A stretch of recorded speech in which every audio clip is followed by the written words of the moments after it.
बिस्मिल्लाहिर्रहमानिर्रहीम। अस्सलाम वालेकुम। आज 7 जून है और दिन है जुमे का। बहुत बड़ी डेवलपमेंट हुई है। सुप्रीम कोर्ट ऑफ पाकिस्तान में 3 जजेस को लाया जाना था। 14 इस वक्त जजेस हैं, 3 और जजेस आने थे।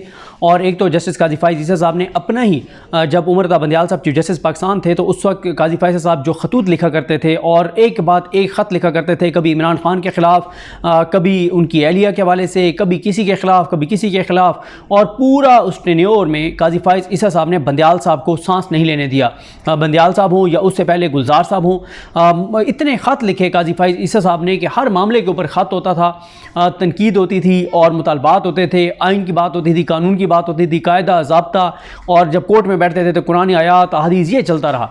और फिर जब प्रैक्टिस एंड प्रोसीजर आए तो 4-5 माह तो वो कोर्ट रूम में बैठे ही नहीं कि नून लीग ने बिल एक पास कर दिया प्रैक्टिस एंड प्रोसीजर, जब तक उस पर अमल नहीं होता तो मैंने काम नहीं करना। कई माह तक काजी फाइज ईसा साहब जो है वो तनख्वाह तो लेते रहे लेकिन उन्होंने काम नहीं किया। उन्होंने कहा जी क्योंकि मैंने हलफ लिया हुआ है कि आइन और कानून के मुताबिक चलना है, तो कानून क्योंकि प्रैक्टिस एंड प्रोसीजर बन गया है तो अब मैं काम नहीं करूँगा।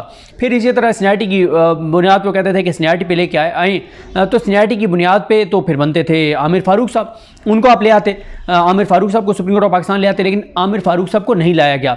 और आमिर फारूक साहब को इसलिए नहीं लाया गया कि क्योंकि अगर आमिर फारूक साहब सुप्रीम कोर्ट ऑफ पाकिस्तान में आते तो फिर जस्टिस मोहसिन अख्तर कियानी साहब जो है वो chief justice Islamabad high court बन जाते और फिर 2032 तक वो chief justice Islamabad high court रहते जब तक उनको सुप्रीम कोर्ट ना लाया जाता। और इस वक्त जिस तरह के वो फैसले कर रहे हैं, कमात दे रहे हैं, वो सारे आपके सामने हैं, जो कुछ मोहसिन अख्तर कियानी साहब जिस तरह के फैसले कर रहे हैं। तो आमिर फारूक साहब को वहाँ पर रखना ज़रूरी था, इसलिए काजी फाइज ईसा साहब ने उनका नाम ही सजेस्ट नहीं किया, क्योंकि नून लीग हुकूमत चाहती थी कि आमिर फारूक साहब ही कंटिन्यू करें।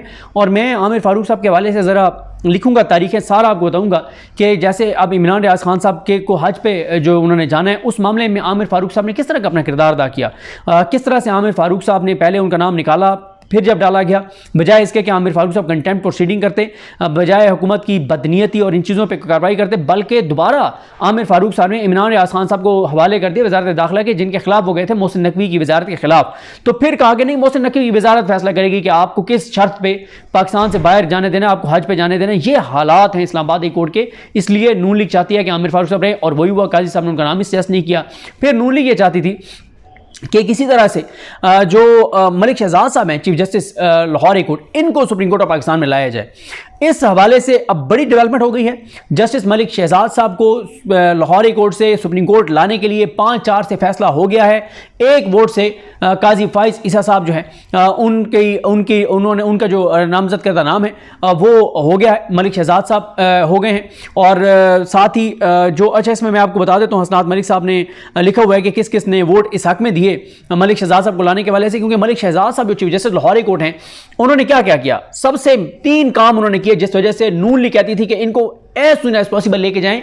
और एक वकील ने प्रेस कॉन्फ्रेंस करके बताया था कि सार्टिकल हो गई है। शहजाद शौकत, उन्होंने शहजाद शौकत साहब का नाम लिया था कि वो गए हैं काजी फाइज साहब के पास, और काजी फाइज साहब ने उनसे कमिटमेंट किया, उन्होंने अल्फाज ऐसे कहे कि इनका मैं कुछ करता हूं, यानी इनको सुप्रीम कोर्ट ले जाता हूं ताकि यहां से लाहौर हाई कोर्ट से ये यहां से फारिग हो जाएं, क्योंकि लाहौर हाई कोर्ट में बतौर chief justice Lahore high court तीन काम उन्होंने किए, क्योंकि वो तीनों काम उनके हलफ के साथ वफा वाले थे, आइन के मुताबिक थे, कानून के मुताबिक थे। उन्होंने सबसे पहला जो काम किया वो ये किया कि उन्होंने चीफ जस्टिस बनते ही आकर और 6 आज़ाद जजेस के नाम दिए कि इलेक्शन पिटीशन सुनने के लिए इन 6 जजेस को नोटिफाई किया जाए। और वो 6 आज़ाद जजेस थे। इससे पहले अमीर भट्टी साहब ने 2 नाम दिए थे, इन्होंने 7 नाम दिए। 2 नाम अमीर भट्टी साहब ने देकर गए थे, इन्होंने 7 और नाम दिए, क्योंकि पंजाब में 180 इलेक्शन पिटीशन हैं, 180 सीटों के ऊपर पीटीआई जीती हुई है। वफाक और कौमी और सूबाई असम्बलियां मिला के पंजाब में 180 इलेक्शन पिटीशन हैं। 2 जजेस इन्होंने लगाए थे, अमीर भट्टी साहब ने और सिकंदर उस्मान राजा ने मिलके, इन्होंने 7 और जजेस के नाम भेजे, ये नहीं कर रहे थे। उसके ऊपर इलेक्शन कमीशन एतराज़ात मुस्तरद किए गए। फिर उन्होंने पिटीशन शाहिद करीम साहब के पास लगाई। शाहिद करीम साहब ने सलमान अकरम राजा साहब की पिटीशन पर समीर खोसा साहब ने दलाइल दिए, और शाहिद करीम साहब ने कहा कि जनाब यही 7 जजेस 1 हफ्ते के अंदर अंदर नोटिफाई करें बतौर ट्रिब्यूनल, क्योंकि इनके पास चलने हैं तो फिर आपको पता है कि सीटें पीटीआई की वापस आ जाएंगी। फिर इसीलिए फिर ये इधर से ऑर्डिनेंस लेके आए 28 मई की छुट्टी करके कि जनाब रिटायर्ड जजेस भी लगाए जा सकते हैं और इलेक्शन कमीशन जो है वो ट्रांसफर कर सकता है इलेक्शन पिटीशन। और आज इलेक्शन कमीशन ने फैसला महफूज कर लिया इस्लामाबाद की 3 पिटीशन के हवाले से।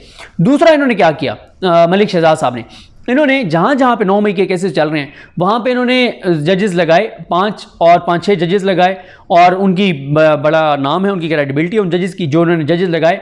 और उसे हुआ क्या कि सरगोदा में उन्होंने जज साहब लगाए मोहम्मद अब्बास साहब। मोहम्मद अब्बास साहब ने पहले ही दिन या दूसरे दिन उन्होंने 110 मियाँ वाली के जो बेगुनाह कैदी थे उनकी उन्होंने ज़मानतें ले ली, उनको ज़मानत पर रिहा कर दिया। 1 साल से ज़्यादा हो गया था वो बेचारे अंदर थे, जेल में थे, कोई उनकी ज़मानत लेने को तैयार नहीं था। जो वहाँ पे जजेस पहले अमीर भट्टी साहब ने लगाए थे वो चाबी वाले खिलौने थे और वो बिल्कुल कोई काम नहीं कर रहे थे। भाई जो गुनाहगार है, कसूरवार है, उसको तो आप सज़ा दें, लेकिन जो बेगुनाह लोग हैं उनको तो छोड़ें। मतलब ये देखें किस तरह से मतलब चीज़ें हो रही हैं। अच्छा, उसमें क्या हुआ कि उन्होंने वो किया जैसे ही, अच्छा उन जजेस को भी नहीं लगा रही थी पंजाब हुकूमत, उन्होंने तलब किया कमेटी को जिसमें मरियम औरंगजेब भी थी, उन्होंने उनको टाइम दिया, फिर उनको बुलाया, जब नहीं हुआ उन्होंने कहा अब 1 हफ्ते में अगर ये ना हुआ तो मरियम नवाज ज़ाती हैसियत में आ जाए। जैसे उन्होंने ये ऑर्डर किया तो इन्होंने नोटिफाई कर दिया उन जजेस को, 5-6 जजेस को जो ATC कोर्ट्स में, जिसमें लाहौर भी है और भी कुछ जगह हैं वहाँ पे। और ये भी आपको बता दूं कि ये दोनों जो ऑर्डर्स हैं इनके, एक ट्रिब्यूनल्स वाला और ये ATC के जजेस लगाने वाला, इन दोनों को चैलेंज अब सुप्रीम कोर्ट ऑफ पाकिस्तान में काजी फाइज इस साहब के पास किया जा रहा है। तीसरा मामला इन्होंने ये किया कि रीकाउंट के नाम पे PTI की नशिस्तें जो हैं वो वापस ली जा रही थी, तो 3 सीटें PTI की रीकाउंट के नाम पे जो ली गई थी, और रीकाउंट की दरखास्त दी, डबल ठप्पे लगाए और 1000 वोट मुस्तरद कर दिए बिलाल इजाज साहब के, उधर एक राना फराज नून साहब के, और एक मुझे MP का नाम तो नहीं पता लेकिन उसमें राना अरशद जो हैं नून लीग के, उनको जितवा दिया गया। तीनों सीटें लाहौर हाई कोर्ट, क्योंकि इन्होंने ऐसे जजेस के पास केसेस लगाए, उन्होंने ऐसे फैसले दिए कि तीनों सीटें उड़ गई नून लीग की और तीनों PTI को वापस आ गई। उस पर अब नून लीग गई हुई है सुप्रीम कोर्ट में, काजी फाइज साहब ने उस पर नोटिस किया हुआ है और अब वो मामला काजी फाइज साहब के पास है। अगर काजी साहब ने यह कह दिया कि लाहौर हाई कोर्ट के फैसले गलत हैं और रीकाउंट करवा सकता था इलेक्शन कमीशन, तो इसी रीकाउंट के नाम पे 20 से 25 सीटें और PTI की इलेक्शन कमीशन ले लेगा। इस हवाले से इल्जाम ये लग रहा है, उमर अयूब साहब किसी ने प्रेस कॉन्फ्रेंस भी की थी, फिर उन्होंने खिताब भी किया था पार्लियामेंट में, उन्होंने कहा था कि chief election commissioner Sikandar Usman Raja से नून लीग की कमिटमेंट है कि आप 20 से 25 सीटें हमें दिलवा दो तो हम आपको जो है वो सफीर लगा देंगे जब आप चीफ इलेक्शन कमिश्नर के तौर पर रिटायर होंगे। अब ये जो सूरत हाल है, इस वक्त सूरत हाल ये है कि अब लाहौर में, अब पंजाब में बदतरीन इंसानियों की पामालियां होंगी। अब मैं आपको 5-4 बता दूं। 5 हक में वोट थे, 9 मेंबर्स हैं total judicial commission of Pakistan के, और किस किस ने कहा कि इनको ले आए? काजी साहब ने कहा कि काजी साहब को का साथ किसने दिया? सुप्रीम कोर्ट के 5 जजेस होते हैं जुडिशियल कमीशन के मेंबर, एक मेंबर ने साथ दिया काजी फैसल साहब का, और उनका नाम है जस्टिस अमीनुद्दीन खान साहब। कल भी मैंने आपको वीडियो में बताया था, जो इमरान खान को बहुत ज्यादा वो कर रहे थे, स्नब कर रहे थे, मत ये बात करें, रोक रहे थे, और बाकी वो बिल्कुल खामोश बैठ रहे, जिनका मैं बड़ी तफसील से आज सुबह वीडियो में जिक्र किया था। काजी फाइज ईसा साहब ने कहा कि मलिक शहजाद को लेके आए।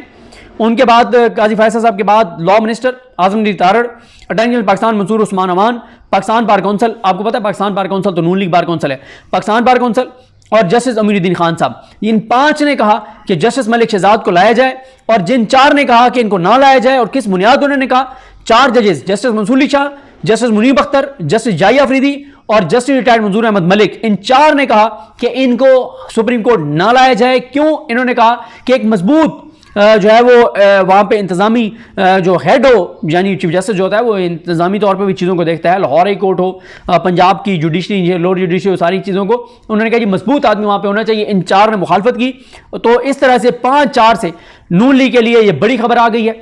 और काजी फाइज ईसा जो है, एक वोट से काजी फाइज ईसा ने जो है वो काम कर दिखाया है कि अब पंजाब में तैयार हो जाएं, बदतरीन इंसानी हकूक़ की पामालियाँ होंगी। पहले ही पंजाब में जो कुछ हुआ वो आपके सामने, अभी अजहर मिशवानी के 2 भाई उठाए गए हैं, और अब पंजाब में तैयार हो जाएं बदतरीन इंसानी हकूक़ की पामालियों के लिए, क्योंकि अब पंजाब में जो है वो मरियम नवाज जो कुछ करेंगी, वो पहले इसीलिए वो भी नहीं कर रहे थे, वो जो हत्या इज्जत का कानून है ना, उसको बिल है, उसके ऊपर दस्तखत नहीं कर रहा था, गवर्नर ने रखा हुआ था। इंतजार शायद इसी चीज़ का हो रहा था कि जब ये मलिक शहजाद साहब ऊपर सुप्रीम कोर्ट में जाएंगे तब वो दस्तखत करेंगे, ताकि हत्या के इज्जत का जो कानून है वो वहाँ पे बरकरार रहे। और ये अगर ये होते तो शायद ये आज़ाद जजेस का बेंच बनाते और ये उसको कलअदम कर देते या सस्पेंड कर देते, जो भी करते।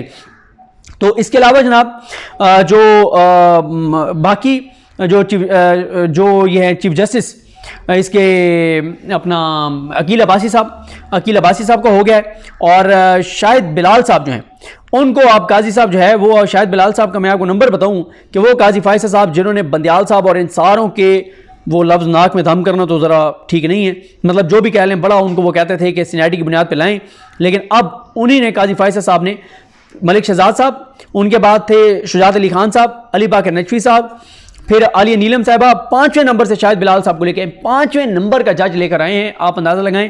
अब इन दो को बहरहाल मुस्तरद कर दिया गया, इन दो नामों को, अली बाकर नजफी साहब को और शुजात अली खान साहब, इन दोनों को इस काबिल नहीं समझा गया कि इनको सुप्रीम कोर्ट का जज बनाया जाए।